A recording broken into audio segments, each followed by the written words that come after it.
guys, it is Aoife from Friend Reason Died Laughing, and I'm here with a little video today. And this is going to be a video recommending short books for people who are busy and might not have a lot of time to read. So we all know, I mean, sometimes you do have to dedicate a little bit of time every day or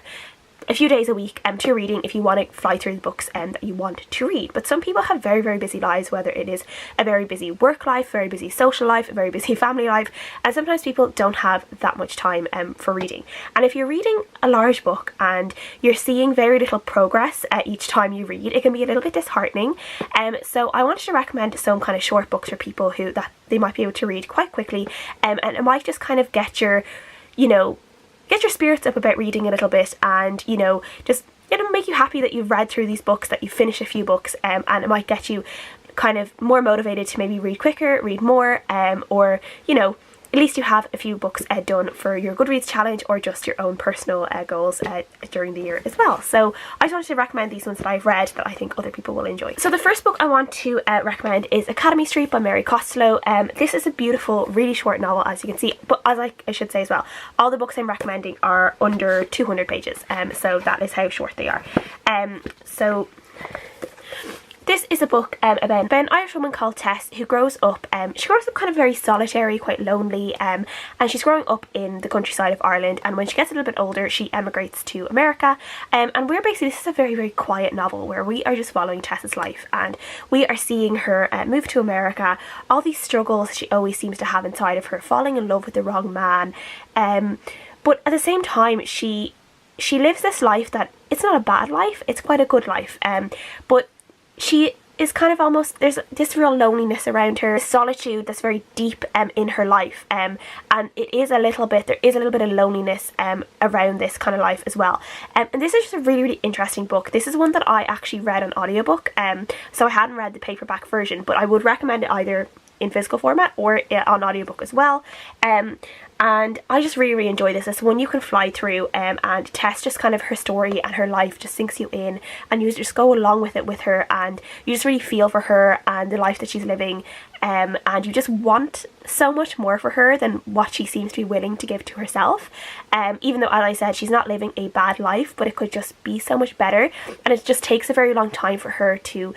realise what she's worth, and there are some really sad moments in this book, there are some quite happy moments, there are some lovely friendships, there is some love, there is heartbreak, and it just has a little bit of everything, and I really, really love it, and I think other people will too. The next book I have here is a really short one, and it is The Glittering City by Cyprian Ekwensi, and this is a book set in Lagos, Nigeria, and it is set in the 60s, and we are basically following this character called, I think his name is Fussy Joe in it, and he's a little bit of a con man, bit of a charmer.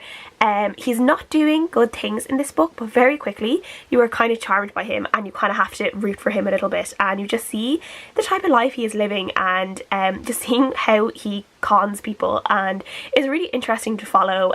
It reminded me weirdly of The Great Gatsby, and I'm not really sure why, but it just gave me this kind of Gatsby vibe where there is this kind of this, I wouldn't call it like a false glamour, but there is this glamour to it, but not everything is as it seems, I guess. Yeah, I really enjoyed this, and as I said, it's only like less than 50 pages, by 50 pages, I think a little bit less, and it's one you can fly through in the evening if you just give yourself a little bit of time with it, but I really enjoyed it, and I think other people will too. The next book I have here is one that will probably, it'll take people a little bit more longer to read. It wouldn't take a night or like just one evening to read or one sitting. It's Bygone Badass Bras by Mackenzie Lee, and this is under 200 pages. It's just under 200 pages, and this is 52 women. It says 52 forgotten women who changed the world, and it's just these few paragraphs, or not paragraphs, it's a couple of pages about all these different amazing women in history, and the different things they did, and just how they changed the world, basically. And I loved this. I loved hearing about all these women that I never really knew about before, and it's just so interesting. There is a real range of diversities in this book as well. You have white women, you have black women, you have women who were possibly queer, but this is one that I feel like someone who might not have a lot of reading time could sit down with this and maybe just read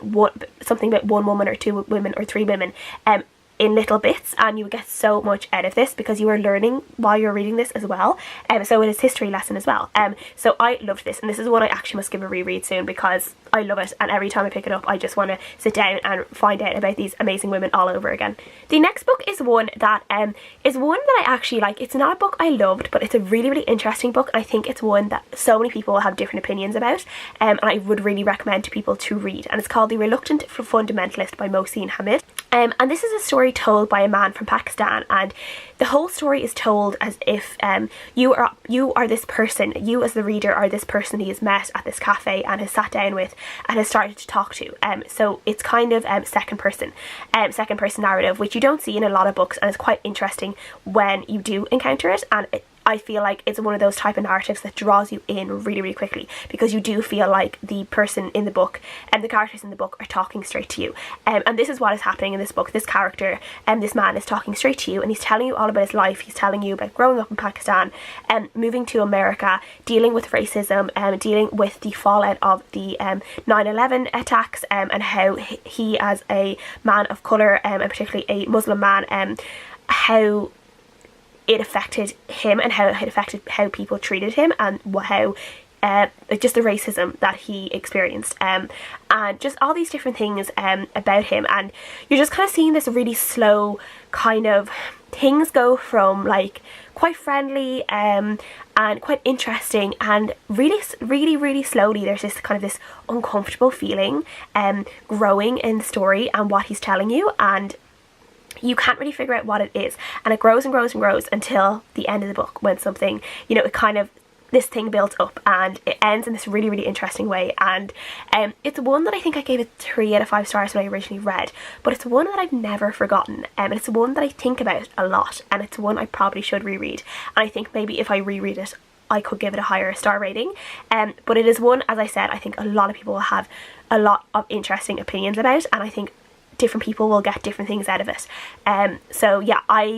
it's just a very intriguing book, and I think a lot of people really love it. And as I said, it's quite a short book, and it's one that draws you in very quickly, and it's probably one that is hard to put down as well, so people would probably fly through it quite quickly. And the next book I want to talk about is one that I really enjoyed. It's called Women in Power by Mary Beard, or Women in Power, a Manifesto by Mary Beard, and it is basically a book set into 2 different essays, and it's all about misogyny, and how misogyny, you can trace back misogyny to kind of the Greeks and the Romans, and all the way back basically to the philosophers and stuff like that. And Mary Beard is just kind of exploring this, and exploring this theme, and just the way she writes this book is quite, like, obviously she is very clever, and the book is very intelligently written, but it is not written in a way that is inaccessible to people who might not have that education or might not know that much about Rome or Athens or the Greeks. And it's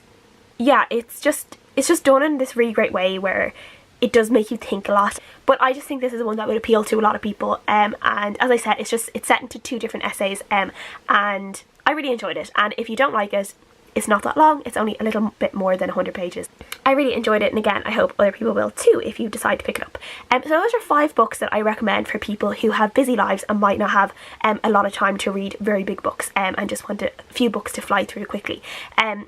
So please let me know if you guys have any recommendations for shorter books as well. Leave them in the comments down below. I would love to know them. And yeah, I will see you guys again next time. Bye!